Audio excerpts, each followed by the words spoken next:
far more likely to cut yourself with a blunt knife than a sharp knife, so make sure it's a good sharp knife and a pair of scissors and some, I've got a bucket ready here and some water, and we'll come on to why I've got that in a little bit later. In here is really useful because we've got this lovely setup with the big necking table. On farm we're obviously not going to have all this sort of equipment, so just a basic setup, even with a straw bale, a feed bag over the top of it, something like that you can use as a table. Ideally something that you can dispose of after. And on a health and safety note, do think about who's going to be doing this. Any pregnant women should keep well out of the way, because a lot of the infections that are carried by young lambs can be infectious to humans and can be very dangerous for a mother or a unborn child. Just make sure any pregnant women are nowhere near.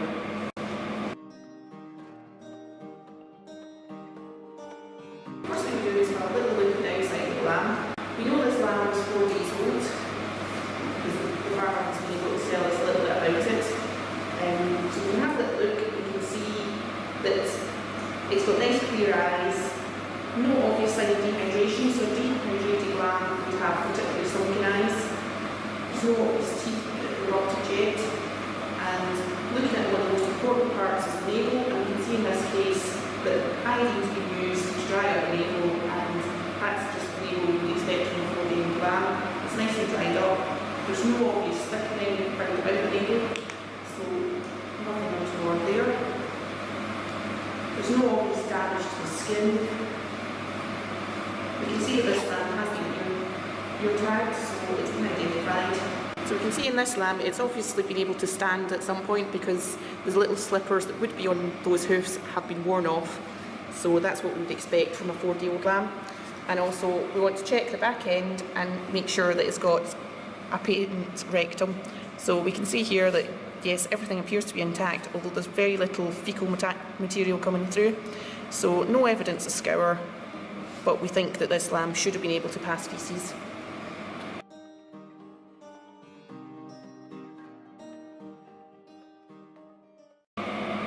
First thing we need to do is make the lamb much easier to work with. So we cut in under its arms here and open up all the joints so that we can get the lamb to lie flat. This lamb has been in the freezer, so it's a little bit more difficult to work with.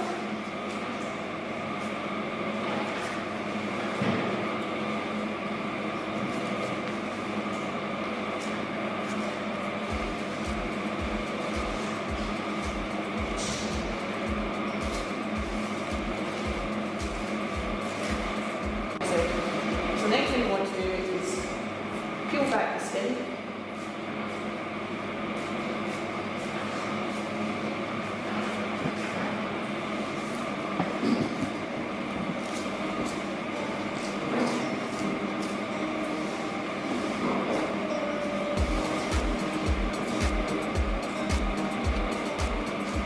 And you want to be careful that you don't cut into any of the digestive tract at the moment, because once you cut into that, it tends to get a little bit messy.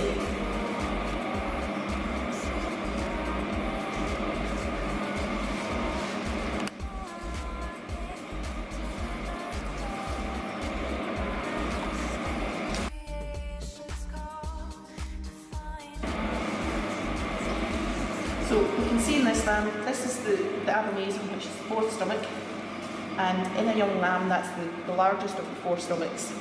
This is quite different from an adult sheep where the rumen would be by far the largest stomach there. So we'll cut into this, and in a normal well-fed lamb we would expect it to be full of milk and clots, so that is a perfectly normal clot. There's been not very much fluid in here though, so it may be that this lamb hadn't fed particularly well just prior to death.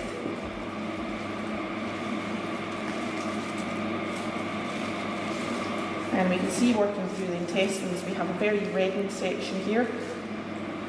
And I'm just checking to see whether that has a twist.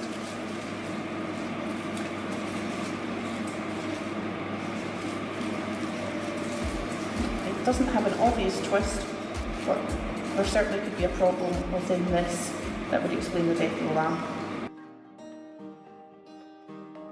Another thing we tend to look for in here is, this is the kidney. And a young lamb, when it's first born, will have a thick layer of brown fat around the kidney. Because this is a slightly older lamb, that brown fat there has been used up. And then on the other side, we have a similar appearance. Getting into the chest of the lamb, lambs are relatively easy because we've still got quite a soft cartilage section just at the edge of the sternum. So if you just slice through that, that gives you good access into the chest.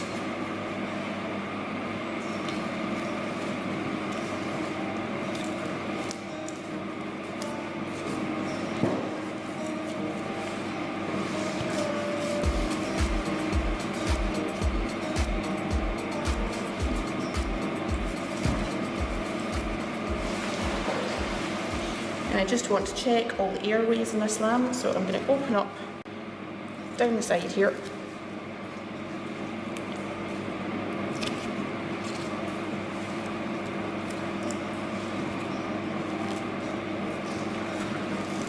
I'm going to pull this out.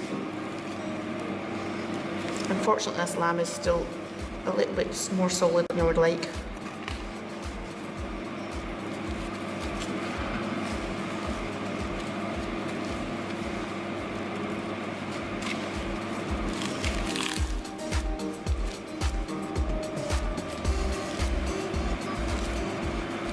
It's just separating the lungs away from the diaphragm there, and they should just peel off.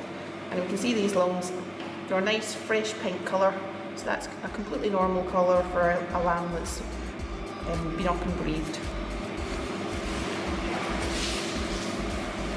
And we can check to make sure that a lamb has breathed by just taking a little bit of the lung, and if we drop that into water, we should see that healthy lung will float, whereas if we have lung where the lamb didn't breathe, that will sink to the bottom. Again, looking at the heart, round about the heart is a structure called pericardial sac, and like the kidney, that would have a layer of brown fat in a newborn lamb, but this lamb has used that energy source. So we take a little look down the esophagus.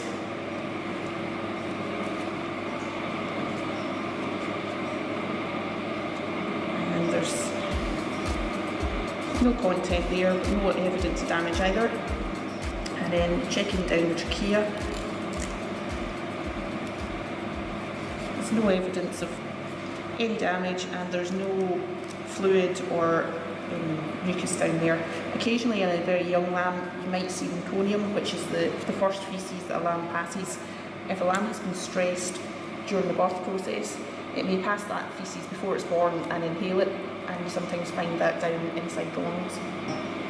But everything here looks completely normal. We're going to have a little look down inside this rectal section of gut.